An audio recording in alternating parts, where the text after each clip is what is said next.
Colocar essas posições aqui. A primeira lição, irmãos, fala do propósito eterno de Deus. E qual é o propósito de Deus? Quando nós olhamos, irmãos, para a criação e nós nos perguntamos por quê? Por que tudo isso existe? Existe uma função? Existe um propósito? Por quê? Porque Deus criou o ser humano. Essas três lições têm o propósito de esclarecer para os irmãos, né, por que Deus decidiu criar todas as coisas. Qual é o propósito de Deus ao criar o homem? Deus é um ser supremo, excelso.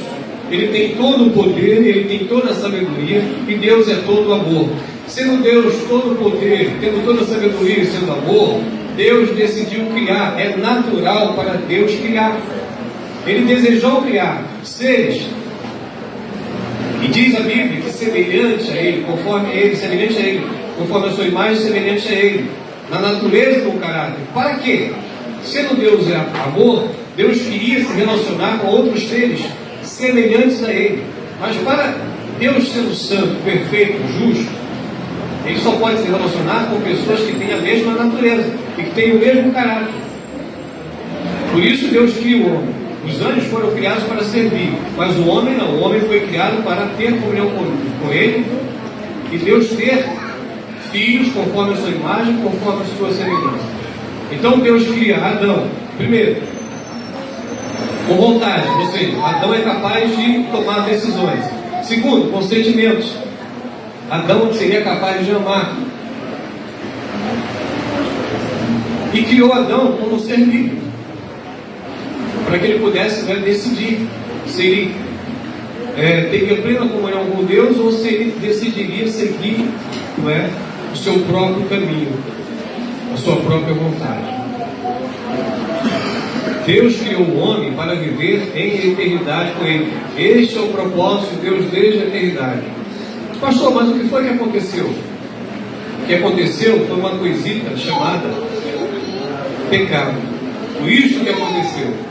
Foi uma intromissão no propósito de Deus.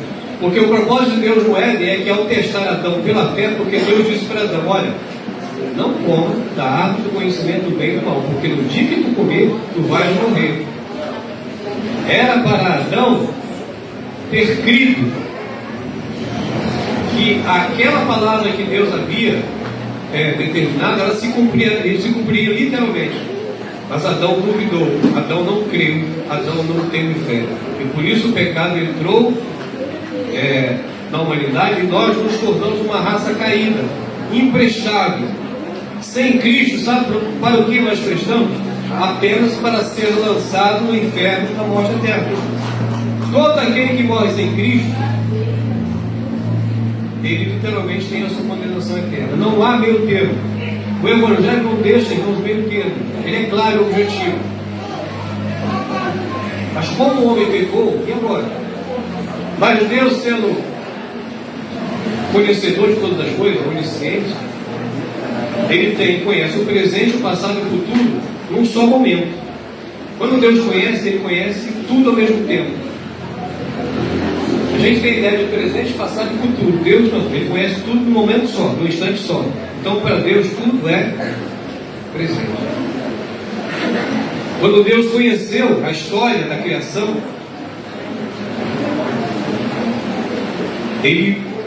Romanos 8, 29, diz que aqueles que Ele conheceu de antemão, esses Ele predestinou para serem transformados à imagem do seu Filho.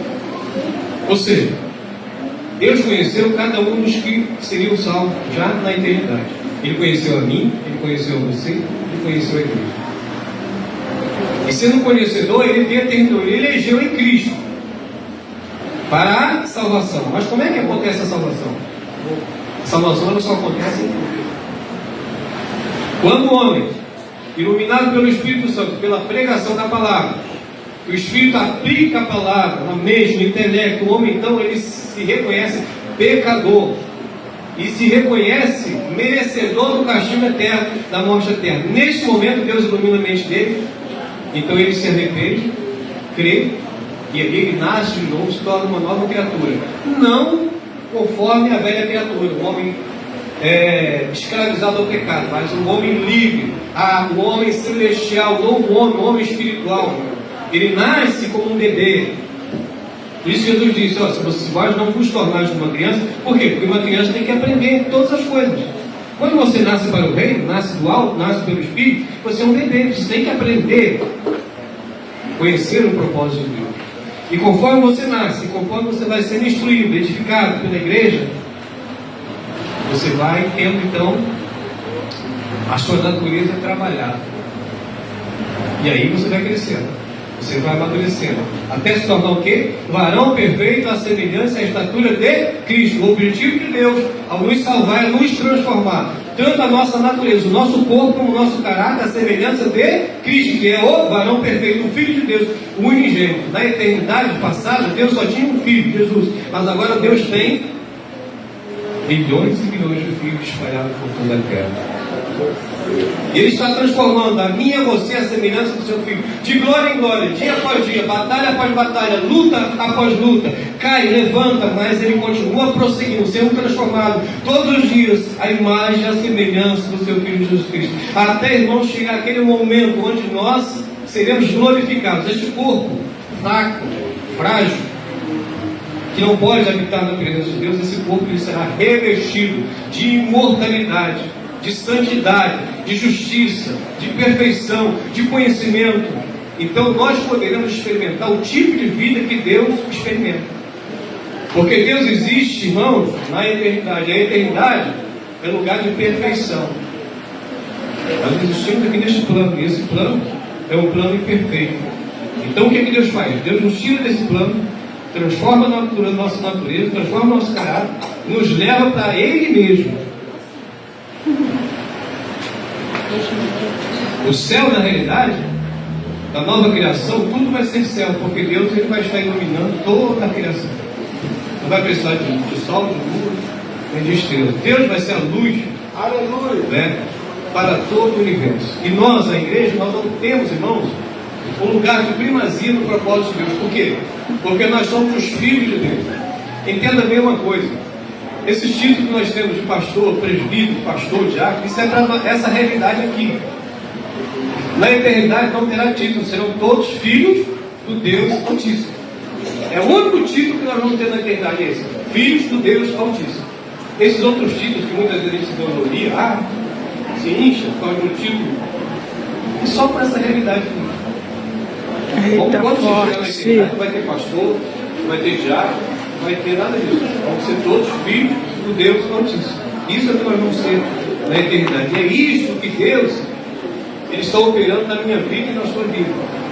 Então o propósito meu ao escrever essas lições é apresentar a salvação de Deus como um todo, começando desde a eternidade, passando pela eleição, depois pela predestinação, depois pelo novo nascimento, depois pela santificação, a justificação e finalmente a glorificação, finalmente, irmãos, a vida eterna, onde nós vamos poder desfrutar do próprio Deus.